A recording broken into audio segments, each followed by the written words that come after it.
एक और बड़ी खबर का रुख कर लेते हैं। चुनाव आयुक्तों की नियुक्ति का ये मामला है। सॉलिसिटर जनरल सुनवाई टालने की उन्होंने मांग की है। ये इस खबर पर बड़ा अपडेट आपको बता रहे हैं। बड़ी खबर आपकी टीवी स्क्रीन पर। आज संविधान पीठ में किसी मामले में व्यस्त हैं सॉलिसिटर जनरल, इसीलिए मांग की गई है कि सुनवाई इस मामले में टाली जाए। मामले में तत्काल सुनवाई की मांग कोर्ट ने सॉलिसिटर जनरल से कहा, फ्री होकर बताएं, हम देखते हैं। जो इस खबर पर कोर्ट से अपडेट आया है वो हम आपको बता रहे हैं। ये इस वक्त की बड़ी खबर आपकी टीवी स्क्रीन पर। चुनाव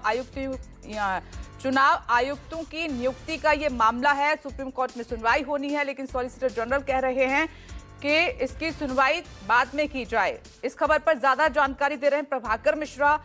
प्रभाकर, सॉलिसिटर जनरल चाहते हैं कि सुनवाई अभी के लिए टाल दी जाए। जो इस मामले में याचिकाकर्ता हैं उनकी तरफ से कल भी मांग की गई थी कि तत्काल सुनवाई कर ली जाए। आज मैटर लगा हुआ है, आइटम नंबर 41 है। मेंशन करके कहा गया है कि माय लॉर्ड, आज इस मसले पर सुनवाई होनी चाहिए। कोर्ट ने कहा कि एक मामला है जो बहुत महत्वपूर्ण है, पहले उसको सुनवाई कर लेते हैं, उसके बाद इस मामले की हम सुनवाई करेंगे। लेकिन उसी बीच सॉलिसिटर जनरल खड़ा हुए और उन्होंने कहा, कोर्ट से कहा कि माय लॉर्ड, सुनवाई को टाल दिया जाए, क्योंकि मैं आज व्यस्त हूँ। संविधान पीठ में एक मामला है और वहां पर मैं व्यस्त रहूंगा। कोर्ट से एक जैसे ही उन्होंने बात कही, प्रशांत भूषण जो इसमें याचिकाकर्ता के वकील हैं, उन्होंने कहा कि माय लॉर्ड, सॉलिसिटर जनरल तो हमेशा व्यस्त ही रहते हैं किसी न किसी मामले में, तो इस आधार पर सुनवाई नहीं टाली जानी चाहिए। उसके बाद कोर्ट ने कहा सॉलिसिटर जनरल से कि आप देखिए, अगर आप फ्री हो जाते हैं कंस्टिट्यूशन बेंच संविधान पीठ के सुनवाई से, उसके बाद आप हमें बताइए, हम फिर देखते हैं। तो जो मैं समझ पा रहा हूं कि आज इस मामले में सुनवाई की संभावना बहुत कम है, क्योंकि संविधान पीठ की जो सुनवाई होती है वो लंबी चलती है। तो ऐसे में आज सॉलिसिटर जनरल फ्री हो पाए, इसकी संभावना कम है, और जब तक सॉलिसिटर जनरल होंगे नहीं तब तक सुनवाई होगी नहीं।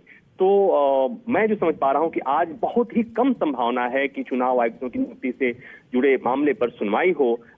एक बार बैकग्राउंडर बता देता हूं कि सुप्रीम कोर्ट ने एक फैसला दिया था चुनाव आयुक्तों की नियुक्ति को लेकर, जिसमें एक व्यवस्था बनाई थी कि जब तक संसद कानून नहीं बनाती तब तीन सदस्यीय जो पैनल होगा वो अपॉइंट करेगा, जिसमें प्रधानमंत्री, ऑपोजिशन के नेता और उसमें सीजेआई को रखा गया था।